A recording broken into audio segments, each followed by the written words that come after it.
Okay, welcome back to the program. Now we're going to move to Tuesday, where Stan Gravois actually was sitting in for Jason DeGate.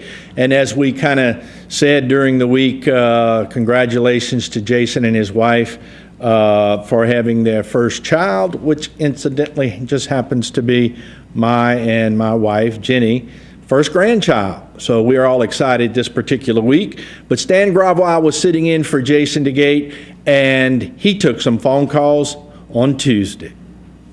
Hello, you're on Bayou time. Okay. Hey, how are you?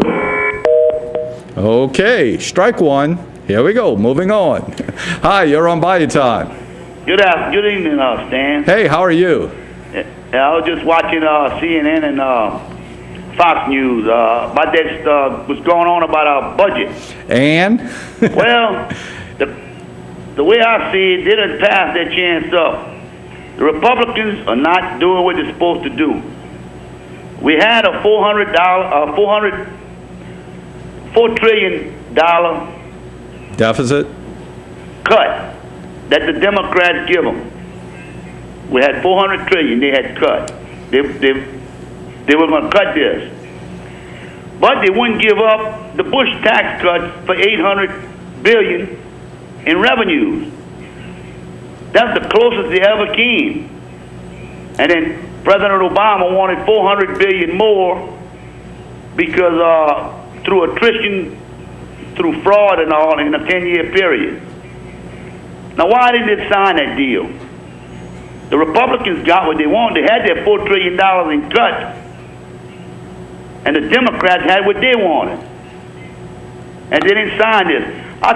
I think the American people ought to grab some pitchforks and march their butt to Washington out there and clean this whole house up. Do you think it's a situation now where they're drawing party lines and it has nothing to do with what's going to be for the betterment of the people? They're going to stick to their party lines no matter what the answer to all of this is?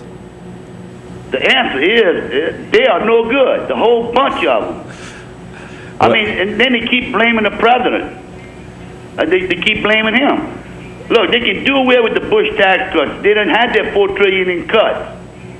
I mean, you know, everybody's got to give a little bit. We're going to give a little bit. We pay 35%, 38% working. I mean, Boehner got the $4 trillion in cuts. The Democrats had their budget revenues, except they asked for $400 billion more through attrition, through fraud. They were going to find fraud, so said.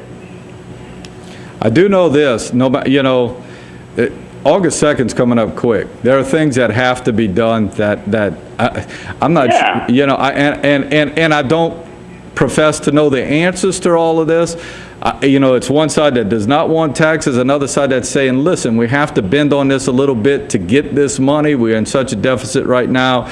And I'm not sure what the answer is, but I do know this. With that date coming up and the situation that it could put our entire country in, there has to be an answer soon. It's just like they say, the Wall Street and all rode this train for 10 years. I mean, 8 years or 10 years, whatever they said. Well, it's time for them to pay the conductor, which is the American people. Yep, we go up on their taxes now. It's a bad situation. But I hope they can get this straight, because a lot of countries are looking at us. Yep, I agree. I'll tell you what, I wish they would do like they did in Wisconsin. They had if I live around Washington, I'd grab me a pitchfork and go clean that Congress out. Run every last one of them out of there. We go back straight to the phone lines. Hello, you're on Bayou time. Hi, I want to talk about the mess this country is in right now. Yeah, you know, it can't put any icing on this cake. It is a mess right now. And by the way, thanks for holding on. I know you had started to come on right before the break, but you held on through the break. But your opinion of the mess, and do you have a solution maybe? Well, not really. I wish I did, but I don't. But one of the reasons that the NFL came to an agreement was when the football players found out they weren't going to be getting their checks. Well, let's cut the checks of all the people up there in Washington, take away those cars that they have all their expenses paid on, and see how long it's going to take for them to come to an agreement. You know what? You might just have the solution, because that would hit home. And I think you're right about the NFL. Notice that everything happened right when the season was about to start, when it involved people's livelihoods. I'm not sure it affects any of these people in Washington's personal livelihoods right now. And that being the case, I don't know how things get resolved. Well, it's a mess, because I don't know if they realize just how bad this country is going to be terrible in so many ways, because if the people that are on retirement security and the disabled, they can't get a job, because the young people that are healthy can't get a job now. And all the grocery stores and pharmacies and so many places and so many things that are going to suffer because people won't have the money to invest. Besides for that, it's a terrible thought, but people have lost jobs, and because they were so depressed because they felt they had no life left, if they cut the checks, there will be people who want to commit suicide because they'll feel they have no way out. Depression sets in, huh?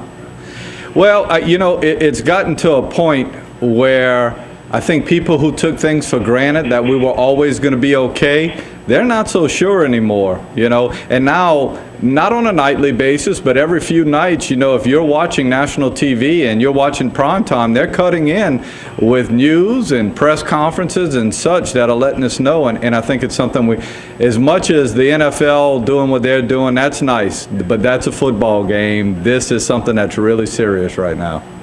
Absolutely. And I don't understand why all of a sudden, here we are at a deadline in a week from now as to whether we're going to get our checks. This didn't happen overnight. I mean, they had years to realize that things were coming to this. They took from our Social Security and invested it in other means, and now all of a sudden what we've paid for all our lives is being threatened, and that shouldn't be happening. It should not. That is right. And we talk about things being run like a business. Sometimes we don't have somebody watching over things and it gets out of hand, and I think that's exactly what we're seeing now. Good call. Well, thank you for your... Good call. I hope that things get better, because certainly in general we do want things to get better, but I'm like you. I'm not quite sure exactly what the answer is right now. Well, they're either going to get better or they're going to get a whole lot worse. That's right. That's right. Thank you for calling. Thank you. All right. Hello, you're on Bayou Time. Good evening, Stan. Hey, how are you? Doing all right. Okay. I was watching television, the news this evening, and they had one of the representatives that came on and said that they can't count the 182 votes they need to pass the House bill, which means that if the House can't pass their bill, then the Senate might be able to pass their bill. And if the Senate passes their bill and sends it to the House and they don't want to pass it, then it looks to me like the House is going to get the blame, and there'll probably be a slaughter in the 2012 election against the House. So you're saying it may jump to the Senate, then when the Senate does it, everybody's going to think it was the House's fault? Well, yeah, if the Senate passes it, and the House couldn't pass their bill, if they send it back to the House to get their approval before the president signs it and they refuse it, certainly they'll get the blame. There's no doubt about that. Yeah. But at the present time, the House just can't get the 182 votes to pass their own bill.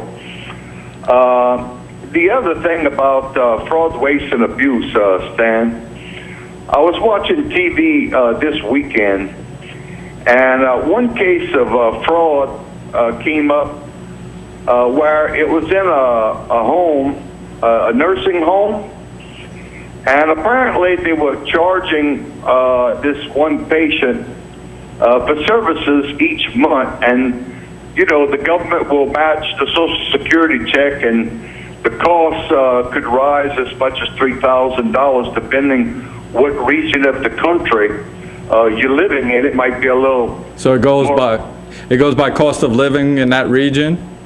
Well, sure.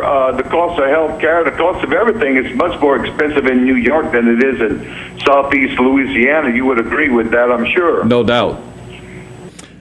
Okay, what we'll do is we're going to have to take another break. When we come back, we'll take a look at Wednesday.